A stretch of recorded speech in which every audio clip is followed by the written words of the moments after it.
Senja itu di Madiun.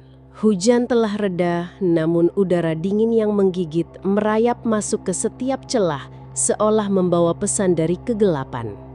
Di lantai 3 rumah sakit umum daerah, di balik pintu berlabel ICU Ruang 8, Dr. Arini menatap monitor dengan tatapan hampa. Lampu-lampu indikator berkedip tak kenal lelah, bagai mata-mata yang mengawasi, memantau setiap denyut jantung yang rapuh.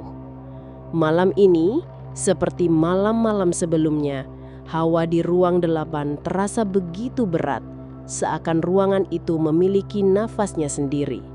Berdenyut pelan mengikuti irama kehidupan yang sedang sekarat. Bagi Arini, ruang 8 adalah kuburan hidup. Bukan karena banyaknya pasien yang meninggal di sana, melainkan karena bisik-bisik yang beredar di antara staf medis. Mereka menyebutnya ruang tunggu, tempat di mana entitas tak kasat mata bersemayam, menunggu di ambang pintu, siap mengantarkan jiwa-jiwa yang sudah di ujung batas. Arini, seorang rasionalis yang percaya pada logika dan ilmu pengetahuan, selalu menganggap cerita-cerita itu sebagai bualan perawat yang kelelahan. Namun keyakinannya mulai goyah sejak ia sendiri menyaksikan kejanggalan yang tak terjelaskan. Awalnya, cerita itu datang dari perawat Risa. Di suatu malam, saat ia berjaga sendirian, Risa melihat sebuah bayangan hitam yang menjulang tinggi, berdiri kaku di sudut ruangan, tepat di samping ranjang Pak Harjo, seorang kakek yang dirawat karena gagal nafas. Sosok itu tidak bergerak, hanya mematung. Risa memberanikan diri mendekat, berpikir itu hanya fata morgana. Namun begitu Risa melangkah, sosok itu lenyap begitu saja, seolah diserap oleh kegelapan. 2 jam kemudian, monitor Pak Harjo berbunyi nyaring, jantungnya berhenti. Kisah-kisah serupa terus berulang, selalu mendahului kematian pasien. Langkah ganjil dan bisikan tak berwujud.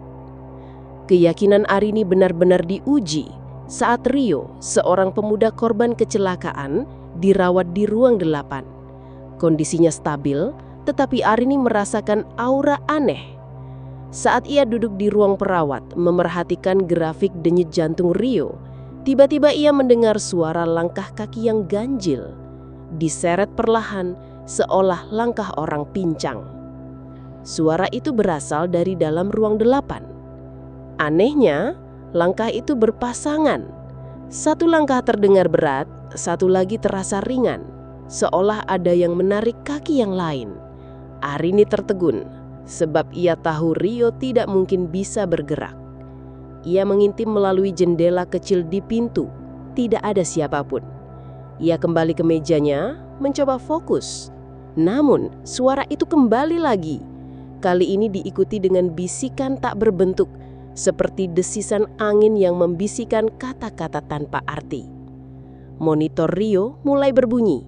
Tekanan darahnya melonjak drastis. Arini bergegas masuk. Semua vital sign kembali normal. Tapi ia merasakan dingin yang tak wajar merayap di punggungnya.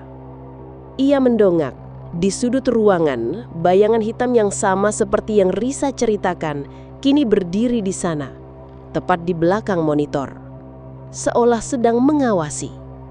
Bayangan itu tidak langsung menghilang.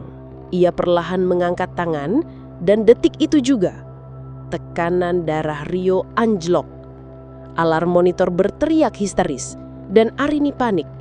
Ia segera memanggil tim medis lain. Namun ketika mereka tiba, bayangan itu telah lenyap, meninggalkan Rio dalam kondisi kritis. Sentuhan dingin dan aroma kematian. Ketegangan di ruang 8 mencapai puncaknya. Semua perawat kini menolak berjaga sendirian.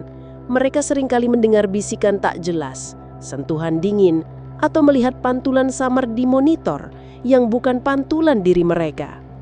Arini, yang tadinya skeptis, kini mulai mencari pola. Ia percaya pasti ada penjelasan logis. Hingga suatu malam, ia kembali berjaga.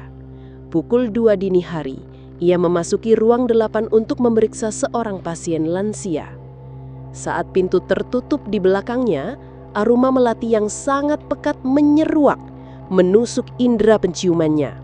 Aroma itu bukan aroma harum, melainkan aroma yang memuakan, seolah melati itu sudah layu dan membusuk, berbaur dengan bau antiseptik dan kematian.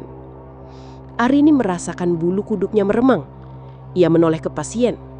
Detak jantung pasien melonjak tak wajar, padahal ia belum menyentuhnya. Ia menenangkan diri dan mulai memeriksa infus.